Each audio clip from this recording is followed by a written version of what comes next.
vai trabalhar esses carinhos que estão aqui no lado, né? Os fungos. Muita gente me pergunta às vezes, poxa, Borges, fungos são seres vivos, não são seres vivos, são plantas, são animais, o que seria esse cara? Muita gente confunde, diz que é planta e tudo mais, só que a gente vai ver que não é bem por aí não. Tudo bem? Vamos conversar um pouquinho sobre eles? Show de bola, queridos. Vamos lá então. Então, meus queridos, eu já coloquei aqui um esbocinho do que a gente precisa conversar. Óbvio que eu vou falar muito mais coisas do que está aqui, né? Mas já é meio que um norte para a gente seguir, né? Então vamos lá. Olha só.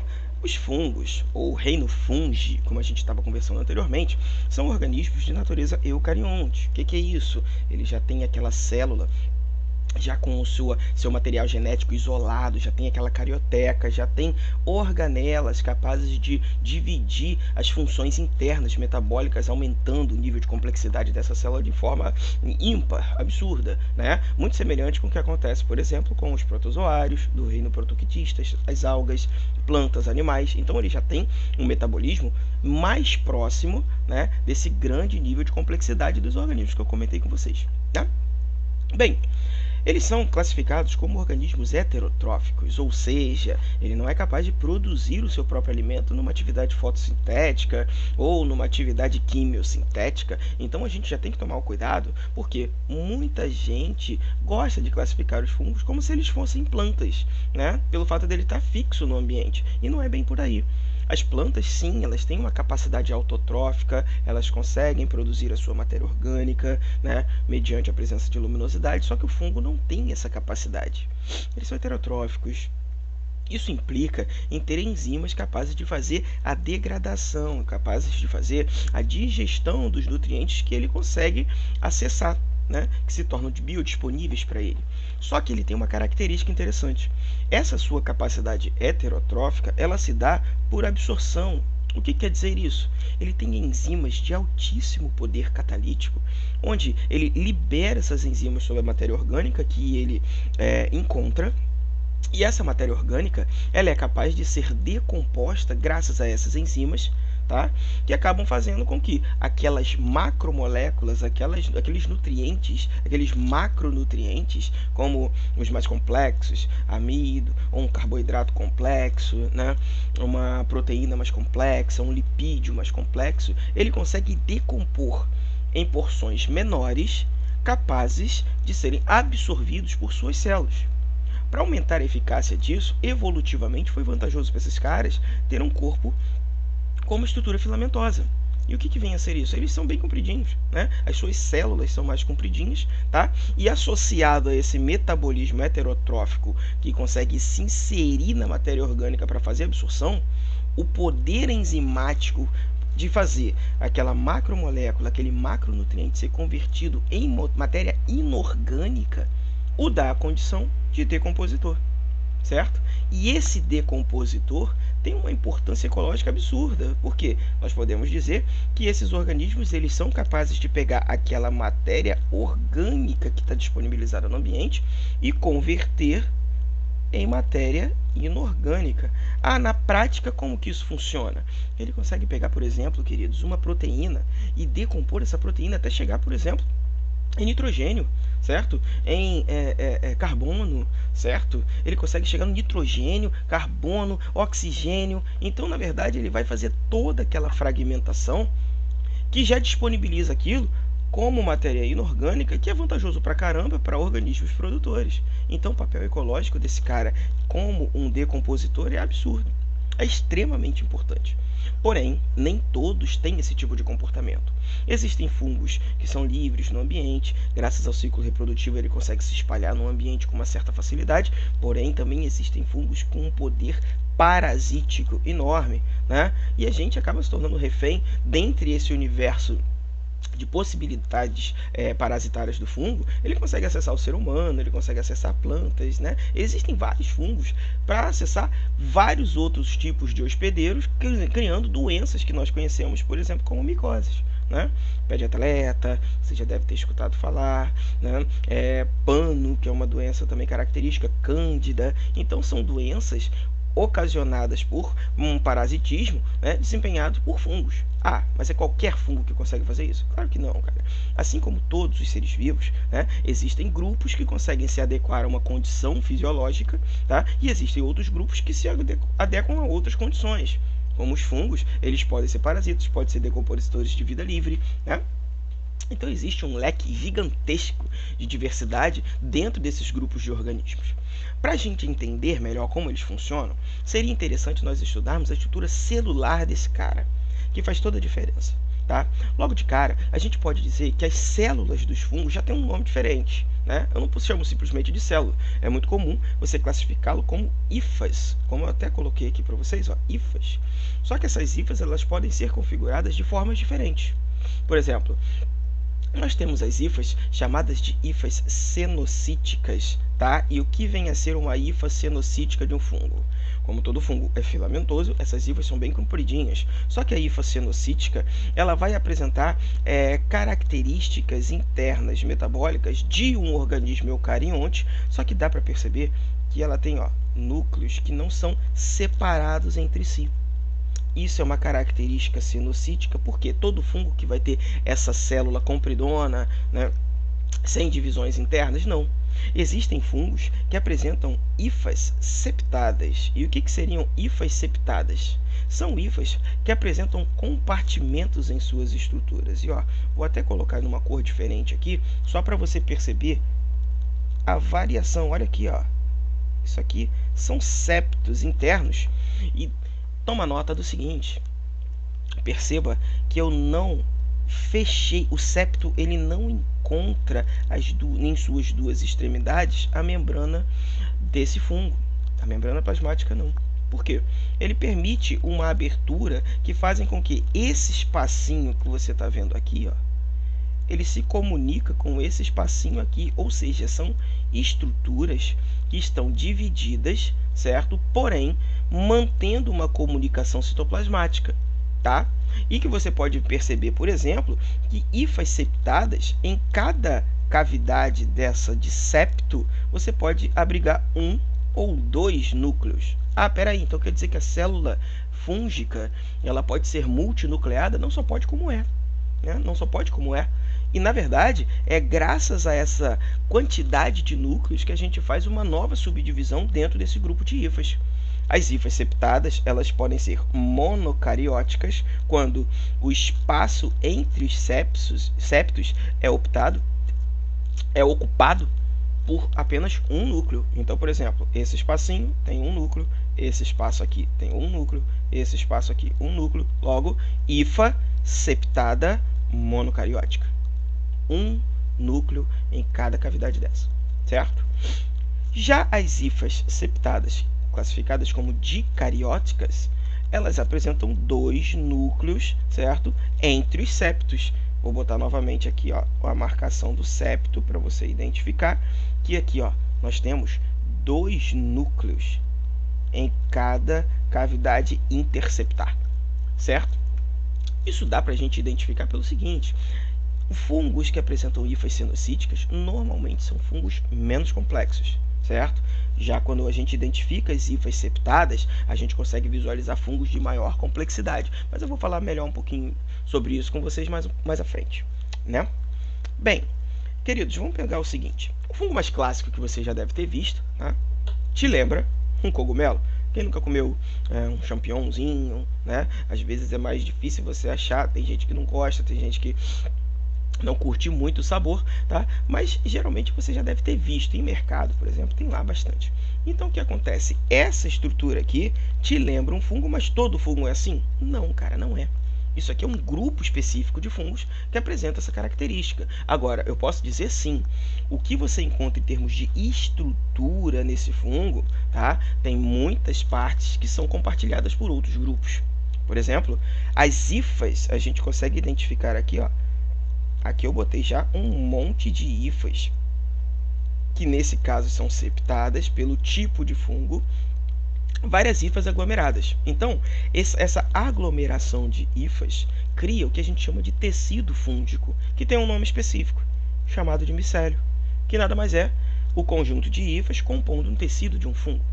Só que esse micélio, ele pode ser subdividido em duas categorias, né? O micélio vegetativo, beleza?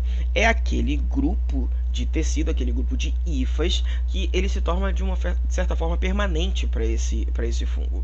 Então, esse micélio vegetativo, ele não tem características reprodutivas diretas, diferente do que acontece com o micélio reprodutivo, que ele é especializado em desempenhar atividade reprodutiva, que neste tipo de fungo que a gente está identificando aqui, né, ele cria essa estrutura projetada que a gente chama de cogumelo, certo? Que na verdade é o chamado corpo de frutificação, que seria uma derivação daquele micélio reprodutivo com capacidade reprodutiva, obviamente, beleza? Então, todas as vezes que você observar um fungo, não necessariamente ele será um cogumelo. Porém, quando você observar um cogumelo, certamente aquela parte do corpo de frutificação, que é o cogumelo em si, não é o fungo por completo, e sim só sua parte, sua estrutura reprodutiva. Lembra que tem muito mais fungo por baixo dessa coisa. Beleza? Bem, eu coloquei duas observações aqui que é legal você tomar nota em relação a esses fungos. Primeiro, as suas células apresentam parede celular, o que acaba levando aquela classificação errônea, né, de aproximar esses fungos de grupos de plantas, por exemplo. E não necessariamente, pelo fato de ter uma parede, você vai classificar um grupo de ser vivo como planta. Não. Essas células elas têm parede, com o objetivo de proteção, tornando esse organismo um dos organismos mais resistentes conhecidos no ambiente, inclusive muitos fungos associados a algas, criando aqueles líquens que a gente conhece, são classificados como organismos pioneiros na sucessão ecológica, justamente por sua capacidade de resistência e de se adequar a diferentes ambientes. Lembrando que essa estrutura filamentosa permite ao fungo acessar regiões que poucos organismos conseguem chegar. Ele consegue, inclusive, atravessar regiões de substrato no solo até acessar água, criando verdadeiras malhas subterrâneas que fazem contato diretamente com o lençol freático, o que é fantástico para algumas plantas que acabam se associando com fungos, né, criando micorrizas, por exemplo, para conseguir ter acesso à água, mesmo ainda que tendo raízes curtas, né? É o que acontece com muitas gimnospermas, por exemplo, plantas enormes, gigantescas, que acabam tendo raízes curtas, que se associam com fungos, conseguindo acessar lençol freático, dando sustentação e água para sua atividade fotossintética. Então perceba que o fungo ele também faz essas associações mutualísticas. Aqui só nesse papinho que a gente está tendo eu falei duas, né? Os líquens, fungos com algas, certo? Em que o fungo é beneficiado pela atividade fotossintética da alga, tá? Recebendo carboidratos e entregando para as algas uma quantidade significativa de água, criando os líquens que nós conhecemos. E uma outra associação mutualística que foram as micorrizas, né? Que elas conseguem fazer, por exemplo, associação com raízes de plantas, disponibilizando para o fungo, novamente, matéria orgânica, e o fungo, por sua vez, disponibiliza para a planta uma grande quantidade de água, viabilizando, intensificando, né, sua atividade fotossintética. Bom, todo mundo sai feliz com a coisa, né?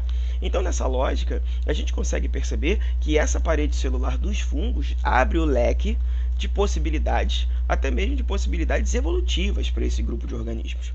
E ela é a única característica que a gente pode evidenciar, diferente dos eucariontes, que a gente consegue evidenciar nessa célula fúngica? Pois é, cara, não. Olha aqui, cara. Ela tem uma reserva de glicogênio. Lembra que glicogênio é um polissacarídeo de alto poder calórico, certo? E ele funciona como uma espécie de reserva imediata de energia. Só que é uma reserva que é caracterizada por estar presente em animais. Só que a gente está falando de fungo, é outro reino. Então quer dizer que ele guarda glicogênio nas suas estruturas internas? Sim, ele faz grãos de glicogênio no seu citoplasma, justamente como uma espécie de reserva, aumentando, por exemplo, o potencial biótico desse grupo de organismos de forma ímpar, né? Só que isso também nos aproxima um pouquinho dos animais, porque nós, enquanto animais, temos glicogênio em nossas reservas, em nossas células, né? Então, o que acontece? Se você for parar para pensar, poxa, essa primeira observação que eu coloquei para vocês, presença de parede celular nas células. Poxa, se tem presença de parede celular nas hifas, ela aproxima os fungos um pouco mais aos vegetais, graças à presença do palito celular. Beleza, mas quando você olha o citoplasma, tem uma aproximação um pouco maior com os animais pela reserva de glicogênio, uma vez que, se tu lembrar, as plantas, elas não têm glicogênio como reserva, elas fazem amido para fazer uma reserva calórica de polissacarídeo.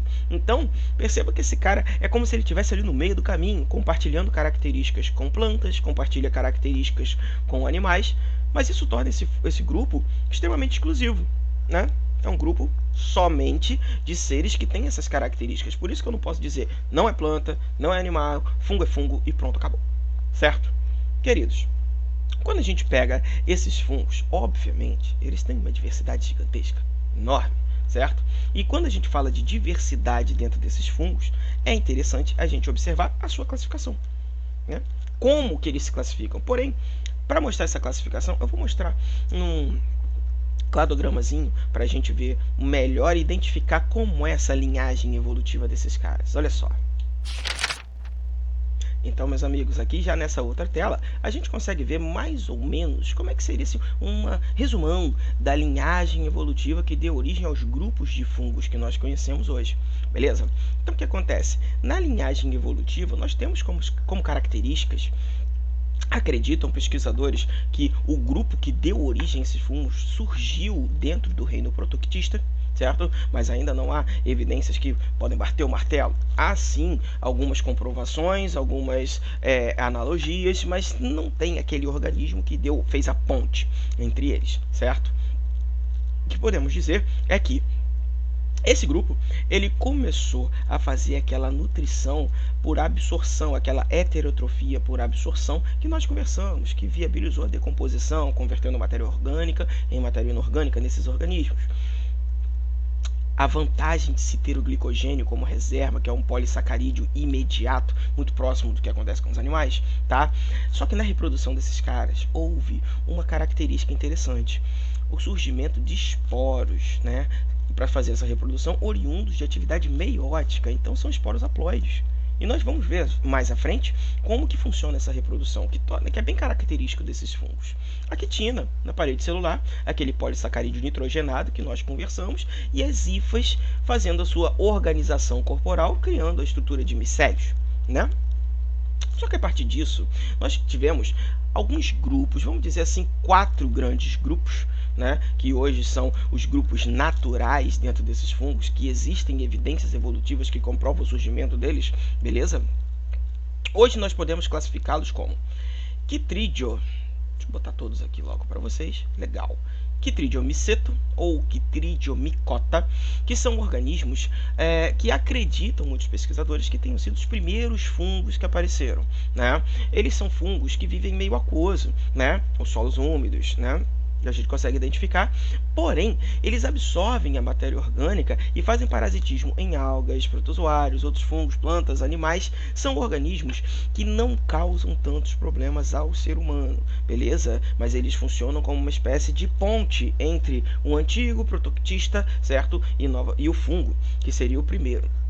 Ainda há pouca coisa pesquisada sobre esses organismos, porém, acreditam muitos pesquisadores que eles sim tenham sido essa ponte, tá?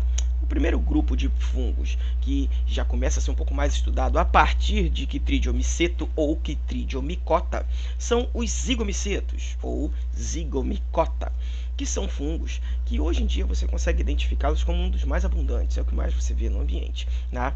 São decompositores assim como todos os outros, ou até mesmo podem atuar como organismos parasíticos, né? Quando você pega essa identificação, um fungo clássico que a gente consegue classificar dentro desse grupo seria o bolor de pão, aquele que você deixa guardado em casa de laranja e tudo mais, né? Em que você vê aquela superfíciezinha, aquela coroazinha. Cara, tem gente que faz um negócio que eu fico pensando, poxa, por que fazer isso, cara? Pega uma laranja fungada, tá? Com aquele monte de bolor. E o que acontece? Tem gente que tira aquela partezinha branca, né? Aqueles filamentozinhos, e consome o resto da laranja. Cara, não faça isso. Por quê? Lembra que eu falei com vocês a respeito dos micélios? Aquela estrutura que você vê, na verdade, aqueles pontos, aquele bolor que você identifica, aquilo ali seria a estrutura reprodutiva se projetando, né, que na verdade representa o que nós chamamos de esporângios, que são as estruturas que vão produzir os esporos. Porém, as hifas e o micélio está consumindo boa parte da laranja, então ela está totalmente contaminada. Aí algumas pessoas me perguntam, mas Borges, se a gente comer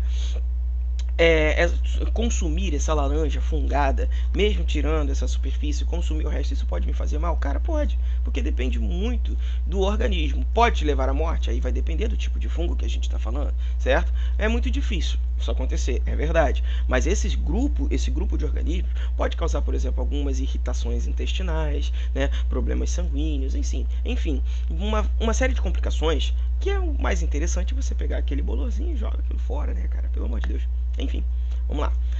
Um outro grupo, já um pouco mais desenvolvido, né, seria o grupo dos ascomicetos ou ascomicota. Esses sim já tem um nível de complexidade um pouco maior, tá? Já são organismos que conseguem produzir um corpo de frutificação bem mais evidente, ainda que não com tanta complexidade quanto o próximo grupo que nós vamos ver, certo? Mas vamos conversar um pouquinho sobre ele. Esses organismos eles já conseguem formar estruturas reprodutivas com desempenho sexual. Então ele já tem, por exemplo, cruzamento de material genético, ampliando sua diversidade genética, né? Dando condições a se explorar um ambiente com uma facilidade um pouco maior, né? Aumentando a qualidade dos organismos. São indivíduos que ainda conseguem produzir os esporos, né? Os chamados de ascósporo. Então o que acontece? Dentro desses organismos, você já consegue identificar fungos com maior complexidade, uma pluricelularidade um pouco maior, criando inclusive organismos já mais perceptíveis no ambiente, né? Muitos deles são classificados inclusive como fungos de natureza tóxica, tá? Só que eles também têm uma característica interessante. O comportamento de fermentação desses organismos são muito utilizados pelo ser humano. Lembrando que fungo faz uma fermentação alcoólica, então ele produz álcool, sendo que esses casos aqui são muito utilizados para bebida alcoólica, como acontece com Saccharomyces, né? Que é utilizado, por exemplo, para produzir cerveja, beleza? São leveduras. E o que acontece? Esses organismos, ele também tem capacidade de produzir uma série de toxinas que evolutivamente, é até interessante comentar sobre isso, né, foi derivada pela competição estabelecida entre fungos e bactérias. Aí você pensa, mas por que fungos e bactérias fazendo competição? Cara, ambos querem matéria orgânica. Ambos são decompositores. E o fungo, com sua natureza eucarionte, eles acabam tendo uma complexidade metabólica maior a ponto de produzir substâncias que são capazes, por exemplo, de matar bactérias, que é o caso que acontece com o penicillium, certo? Esse penicillium produz uma substância clássica que, pelo próprio nome do gênero, você consegue identificá-lo, certo? Que seria a produção da penicilina, um antibiótico de altíssima potência, beleza? E nós acabamos por utilizar isso para evitar doenças bacterianas, né? Então, os fungos também têm uma grande importância médica, como a gente consegue ver, e os ascomicetos têm um papel importantíssimo nesse comportamento. Beleza, queridos? Bom, quando a gente pega já basidiomicetos, aí a coisa já começa a mudar de maneira significativa. Por quê? Se nós pegarmos zigomiceto, né, eles têm hifas de natureza sinocítica, beleza? Agora, quando a gente começa a pegar esses caras aqui, são hifas septadas, tá? Mono e dicariótica. E a gente consegue visualizar nos basidiomiceto ou basidiomicota organismos que já têm uma complexidade metabólica bem mais avançada. São os famosos cogumelos que a gente está acostumado, beleza? Ele já apresenta aquela herança de estruturas reprodutoras sexuadas, porém, eles têm um comportamento um pouquinho diferente. Os basídeos, eles conseguem produzir um tipo de esporo, o basidiósporo, que ele tem uma capacidade de explorar ambientes de forma diferente, tá? Aqui você consegue ver fungos que conseguem fazer decomposição com aquela projeção do corpo de frutificação um pouco mais claro. A gente consegue visualizar como orelha de pau, né? Algumas ferrugens. A gente consegue visualizar carvão, que não é o carvão usado para fazer churrasco, não. Isso é uma doença que ocorre em algumas plantas, beleza? O champignon, ele pode estar classificado nesse grupo, beleza? Esses cogumelos, eles têm um comportamento que podem trazer alguma importância comercial alimentícia, né? Muitos são comestíveis, como o shiitake, que a gente consegue ver aqui, entendeu? O agáricos também. Então, que a gente consegue perceber que há uma importância comercial. Só que tem que tomar um grande cuidado, porque muitos desses fungos, assim como a gente conversou dentro dos ascomicetos, eles podem ter produção de grandes toxinas, tá? Toxinas, inclusive letais, que podem causar alucinações, entendeu? Supressão do batimento cardíaco, de funcionamento renal, funcionamento hepático, o que pode trazer danos bem agressivos ao corpo humano, beleza? Bem, dado esse norte sobre a classificação desses organismos, tem um grupinho, né, que muita gente acaba classificando de forma natural, sendo que tem algumas derivações que a gente não pode cometer esse erro, tá? Vamos voltar aqui para a gente conversar sobre isso. Olha só. Bem, queridos, já voltando aqui, se liga.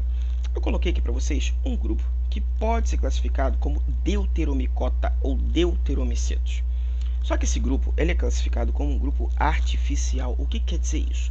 Não é um grupo natural, em que você consegue extrair evidências evolutivas que cria esse cara como se fosse um filo dentro de fungos, como a gente consegue ver com ascomicota, né, com basidiomicota, o basidiomiceto, ascomiceto, os quitridiomicetos ou quitridiommicota, entendeu? Zigomicota. A gente não pode usar deuteromicota dentro dessa classificação. Por quê? Porque eles são chamados de fungos imperfeitos. Você consegue ver a maioria desses fungos deuteromicotas classificados dentro do grupo dos ascomicetos, ou ascomicotas, né? E por que eles são classificados como fungos imperfeitos? Porque eles não conseguem apresentar uma fase sexuada no seu mecanismo reprodutivo. E muitos, inclusive, conseguem gerar uma atividade parasítica por conta disso. Não se sabe exatamente se é uma evolução, se é um ganho evolutivo, certo? Ou algum resíduo de desenvolvimento incompleto, né? Mas o fato é, muitos desses grupos de organismos podem causar doenças, né? Até mesmo no ser humano. As principais micoses são classificadas dentro desses deuteromicotas. Beleza? Bem, dando sequência à nossa classificação, no nosso estudo, poxa, se eu falei tanto de reprodução aqui com vocês, seria interessante a gente focar um pouquinho nessa atividade reprodutiva e ver como é que ela acontece, né? Então, para isso, vamos trocar uma ideia aqui rapidinho. Deixa eu trocar aqui novamente o slide. Então, meus queridos, aqui já falando da reprodução, o que acontece? Uma das características dos fungos que é interessante a gente ressaltar é que eles podem desempenhar uma metagênese. O que seria isso? Uma alternância de geração, em que você pode ter uma fase sexuada, onde a qualidade do indivíduo é prioridade. Mas por que uma reprodução de cunho sexuado traz muita qualidade? Porque, cara, você consegue aumentar aquilo que a gente chama de, vou puxar aqui para baixo, só para a gente identificar, de variabilidade genética, né? E por que tem uma variabilidade genética? Porque na reprodução sexuada, lembra que você tem aquela segregação, tá, independente proposta lá por Mendel, lembra? Em que você tem a separação dos cromossomos e uma possível recombinação desses caras de forma diferenciada, além de você ter, por exemplo, aquela ocorrência de crossing over. Como que tem crossing over? Lembra, cara, se você faz meiose, para você fazer aquela separação daqueles padrões genéticos, você pode recombiná-lo, inclusive, na estrutura desses cromossomos, beleza? O que aumenta pra caramba essa diversidade genética que a gente consegue ver aqui. Agora, toma nota do seguinte, na fase sexuada, muita gente pensa logo, poxa, então tem produção de gameta? Pois é, cara, não necessariamente a gente vai ver que não é bem assim que acontece com esses organismos. Há sim uma combinação de padrões genéticos que a gente chama de cariogamia, mas daqui a pouco eu vou mostrar isso para vocês, tá? Agora, a fase assexuada desses organismos, essa sim merece um destaque, por quê? Como todo organismo que desempenha essa fase assexuada na sua reprodução, eles têm prioridade em aumento da quantidade de indivíduos. Só que esse aumento de quantidade é feito basicamente por conta da presença dos esporos, né? E o que acontece com esses esporos, meus queridos? Ele consegue identificar e modificar a linhagem evolutiva de cada grupo de fungos. Por exemplo, se você tem um esporo, como os zoósporos, que a gente consegue ver em Chytridiomycota, por exemplo, tá? São esporos que apresentam um flagelo para o deslocamento. Aí quando você olha os aplanosporos, né, que tem uma estrutura de deslocamento diferenciada que não necessariamente vai ser feita por flagelos, o que acontece? Se você comparar um com o outro, dá uma sensação do seguinte: poxa, zoósporo é melhor. Só que toma cuidado, porque a presença de flagelos, ó, implica na necessidade de água para a reprodução, porque esse cara tem que nadar. Por isso que quando você pega, por exemplo, os Chytridium micota, eles são fungos aquáticos. São uma das características que leva esse organismo a uma dependência desse meio aquoso, né? Por isso que eles acabam se restringindo a esse ambiente úmido. Já o desenvolvimento evolutivo que leva à formação dos esporos sem flagelos, os aplanosporos, o que acontece? Ele pode ser deslocado pelo ar, o que aumenta de maneira significativa a capacidade de ocupar ambientes terrestres, por exemplo, o que é vantajoso para quase todos os grupos de fungos terrestres que a gente conhece, certo? Na verdade, todos, pelo menos que foram evidenciados. Tudo bem, que foram identificados cientificamente. Tudo bem, meus queridos? Bem, nessa lógica, a gente pode conversar um pouquinho dos diferentes ciclos reprodutivos que podem acontecer com esses caras. Então, vou mudar para uma outra tela aqui para a gente acompanhar isso. Espera aí, olha comigo. Bem, meus queridos, aqui eu já trouxe para vocês um desenho, um esboço do que seria um ciclo reprodutivo de um fungo zigomicótico, certo? Um zigomiceta. O que acontece? Vamos partir do princípio que aqui eu coloquei para vocês as duas fases, tanto a fase sexuada quanto a assexuada, certo? Não fica preocupado, não fica neurótico com os nomes aqui que estão em outro idioma, certo? Presta atenção no processo, como ele acontece, se liga. Quando você pega isso aqui, ó, digamos que esse aqui seria um indivíduo adulto, certo? Que tem um esporângio. Se liga no seguinte: esse indivíduo com esse esporângio ele vai produzir esporos, certo? E esses esporos, eles podem cair no ambiente dando origem a hifas de natureza cenocítica. É aqui que tu tem que tomar cuidado. Por quê? Essas hifas cenocíticas, elas podem seguir por dois caminhos. Vamos primeiro pelo caminho assexuado da coisa. A hifa cenocítica ela pode proliferar mediante aqueles inúmeros esporos que você vai conseguir visualizar. Ela pode proliferar com atividade mitótica e dar origem a um novo micélio, a um novo grupo, certo? E esse novo micélio ele vai ter um corpo de frutificação ou uma estrutura de frutificação, criando novos esporos, certo? A partir de um esporângio. Esse esporângio vai criar mais esporos e novos esporos caem no ambiente, dando origem a mais hifas. Perceba que aqui, ó, a gente tem uma fase assexuada. Basicamente são clones, certo? Oriundos de divisão celular. Beleza? Qual? Calma.